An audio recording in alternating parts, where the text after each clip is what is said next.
రాజు తన మొబైల్ ఫోన్లో live stream on చేసి బ్యాటరీ లైట్ వెలుతురులో భయానకమైన చీకటి అడవిలోకి ఒంటరిగా అడుగుపెడుతున్నాడు.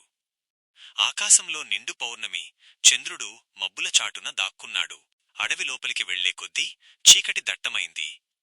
రాజు చుట్టూ ఏదో అలికిడి. అతను టెన్షన్తో వెనక్కి తిరిగి చూస్తున్నాడు. అతని ముఖంలో భయం స్పష్టంగా కనిపిస్తోంది. ఫోన్ సిగ్నల్ కూడా పడిపోయింది. కుక్కల మొరుగుడు వినబడుతోంది. శక్తి దాడి. సడన్ గా ఒక అదృశ్యశక్తి రాజు కాలు పట్టుకుని లాగేసింది. అతను కెమెరా ముందు నుండి మాయమయ్యాడు. కిందపడిన ఫోన్ కెమెరా ఆ అడవిలోని చీకటిని, ఖాళీ ప్రదేశాన్ని చూపిస్తోంది.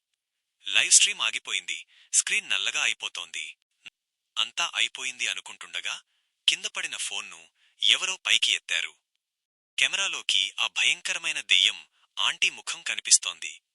ఆమె కళ్ళు రక్తవర్ణంలో ఉన్నాయి. భయంకరంగా నవ్వుతోంది. నెక్స్ట్ నువ్వే అన్నట్లుగా ఆమె చూపు ఉంది.